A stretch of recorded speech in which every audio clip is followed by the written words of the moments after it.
Oke guys, Assalamualaikum. Balik lagi dengan Jaki ya guys. Hari ini tanggal 26 Juli 2025. Gua mau bahas IPCC karena banyak yang minta dibahas mengingat si IPCC ini sudah merilis laporan keuangan kuartal 2 2025. Asetnya dari 1,8 T per 31 Desember jadi 1,9 T per Juni 2025 ya. Ini kalau kita bandingkan year on year, secara year on year antara 30 Juni 2024 dan 30 Juni 2025 dia naik nih. Naiknya bisa 10% lebih untuk pendapatan ya. Kemudian untuk laba bersihnya dia naiknya wah lebih dari 20% ini guys. 20%. Dan pendapatan keuangannya karena IPCC juga punya cash cukup besar dan menempatkannya di deposito berjangka, ya dia dapat dapat bunga juga kan. Akhirnya dapat pendapatan keuangan. Dia punya cash, dia dapat di angka bunga deposito berjangka itu 28 miliar. Berapa? Penasaran juga gue cash yang ditempatkan. Eh, di sini nih. Biasa ini. Nah, kelihatan ya guys ya. Nah, ini nih.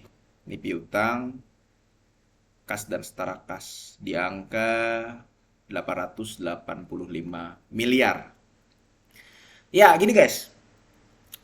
IPCC. IPCC ini sering banget gua bahas sekitar 2 tahun ke belakang, 1 tahun ke belakang, bahkan sampai 6 bulan ke belakang itu sering banget gua bahas. Kenapa? Karena pertama, dia bagus sahamnya. Kedua, gua sendiri juga beli waktu harganya 680. Gua punya harga waktu di 680. Walaupun sekarang udah nggak punya barangnya. Gua tahu lu yang masih hold pasti cuannya lebih besar daripada gua pribadi.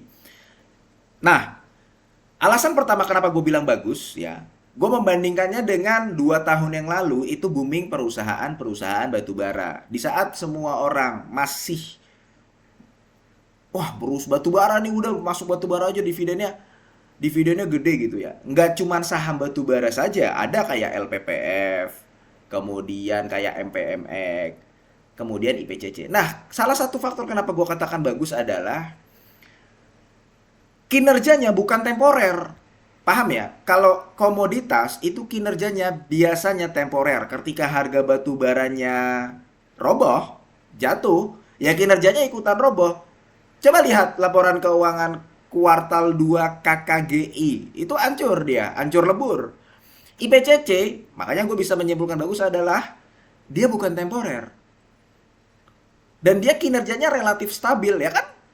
Kayak kayak mobil, kemudian kok mobil complete build up, bus, truk, alat berat lu bisa nih ya buka di webnya IPCC. Dia nggak cuma mobil ya guys ya, dia ada berbagai macam eh, jasa untuk rincian tarif terminal internasional PT Indonesia Kendaraan Terminal IPCC. Nah ini nih lu bisa lihat di sini ya. Tarifnya berbagai macam. Dan dia nggak kayak batu bara, bukan temporer. Artinya ada potensi dia akan terus naik. Makanya di beberapa tahun belakangan, beberapa bulan belakangan, itu gue selalu bahas, guys. Selalu bahas, saking seringnya nih. 1 tahun yang lalu, 6 bulan yang lalu, 1 tahun yang lalu. Nih IPCC lagi 2 tahun yang lalu. Ini IPCM ya, IPCM. Kemudian gue bahas lagi nih 8 bulan yang lalu IPCC. 2 tahun yang lalu. Selalu gue bahas, sering banget. Nah, itu kenapa gue menyimpulkan bahwa IPCC bagus. Ya itu bukan bukan temporer dan dia membagikan dividen rutin. Itu yang pertama. Yang kedua, si perusahaan berekspansi. Cuman terukur. Tadi kan udah kita lihat sama-sama ya, dia mendapatkan salah satunya uangnya di kas sehingga dia bisa mendapatkan pendapatan keuangan 28 miliar. Itu cukup besar. Nah, dia ini memang ekspansi tapi perlahan. Ada loh perusahaan yang berekspansi tapi tidak terukur. Alhasil apa? Dia punya berbagai macam segmen, tapi tidak semua segmennya menguntungkan. Kalau misalkan IPCC ini, dia masih banyak yang di wilayah Jakarta pendapatannya. Tanjung Priok, Belawan. Tadinya dia nggak ada nih di wilayah Banjarmasin, Kalimantan Selatan, tapi sekarang sudah ada perlahan, mulai ada. Artinya ekspansi, tapi terukur. Karena ekspansi dan terukur itu, ya dia nggak serta-merta mengeluarkan banyak uang yang akhirnya nanti bisa membuat nggak efektif dan tidak efisien. Itu bagusnya IPCC. Nah sekarang yang jadi pertanyaan adalah IPCC ini masih bisa dibeli atau enggak? Memang suka atau tidak suka ya guys ya, kita harus mengetahui bahwa IPCC ini adalah salah satu perusahaan atau saham yang dimention oleh salah satu influencer yang cukup berpengaruh di pasar modal kita. Sehingga kenaikannya dalam 1 tahun terakhir, kalau dalam 5 tahun itu dan dalam setelah dia IPO, dia belum balik ke harga IPO-nya. Bukan harga IPO sih, dari tahun 2018 lah. 2018 dia masih belum balik. Tapi kalau dari 1 tahun yang lalu dia naiknya parah. Ya itu salah satu faktornya selain kinerjanya yang bagus. Kalau misalkan ada influencer berpengaruh, kemudian diikuti oleh banyak orang kenalan-kenalannya, teman-temannya, member-membernya, harga sahamnya bisa naik drastis guys. Bahkan melebihi dari kinerja si perusahaan itu sendiri. Kayak gitu. Padahal kalau kita lihat sebenarnya kenaikan dari pendapatan dan laba bersihnya itu nggak nggak tinggi-tinggi banget kayak ini ya. Di tahun 2025 dia sudah mengantongi 203 miliar di kuartal 1 2025. 2024 pendapatannya 824 miliar. 2023 pendapatannya 735 miliar. Laba bersihnya per tahun itu bisa di angka 200 miliaran. Ini di tahun 2024. Kelihatan ya guys ya, 2024. Di tahun 2023, 190 miliaran.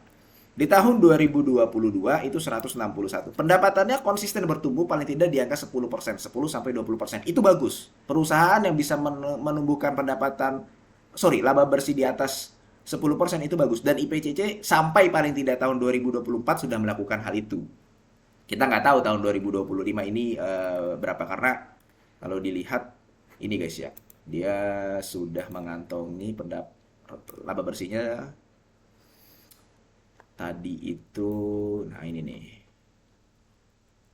di angka ini ya, 113. Bisa nggak dia mencapai 200? Bisa, 220-an miliar kalau disetahunkan. Nah sekarang pertanyaannya balik lagi, Bang, masih bisa naik nggak? Bisa, bagaimanapun IPCC ini perusahaan bagus. Cuman, Bang, kalau pertanyaannya masih bisa nggak untuk beli? Ini agak berbeda. Gue tadi menyampaikan ya, gue pernah punya IPCC ini di angka 680 dan memang sudah gue jual, sudah untung. Walaupun untungnya tidak sebesar ketika elu saat ini megang sahamnya. Tapi ketika gue bilang perusahaan ini bagus, bukan serta-merta lu juga bisa langsung all in di perusahaan ini atau di saham ini. Karena gini guys, waktu harganya di angka 600-an, itu risknya sangat kecil. Kenapa risknya sangat kecil? Si perusahaan bisa membagikan dividen, yield itu bisa di angka 8%, bahkan bisa sampai 10%.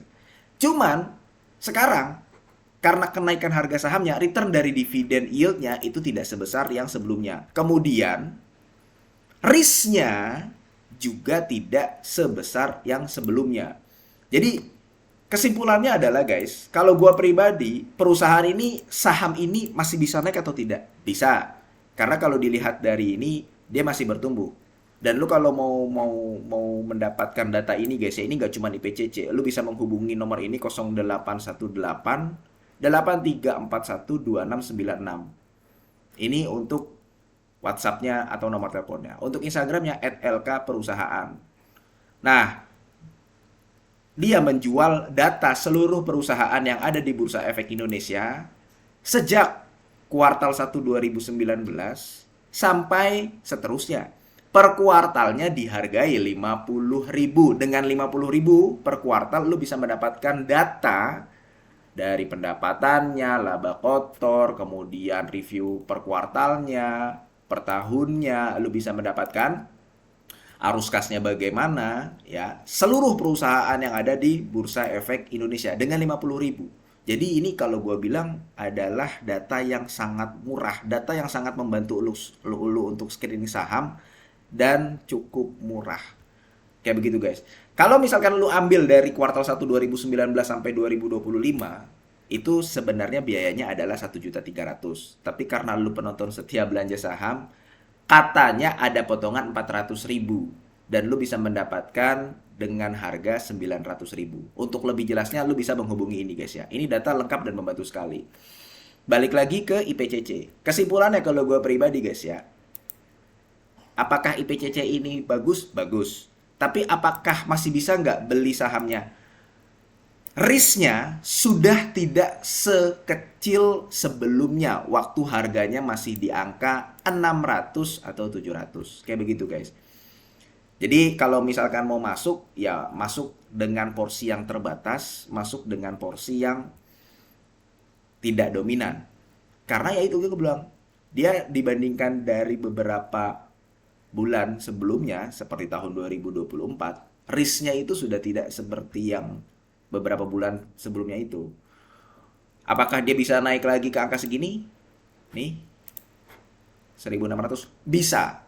Apabila si perusahaan EPS-nya terus meningkat. Tapi kalau risknya kan tadi gue bilang sudah tidak sama seperti waktu dia di harga 680-an.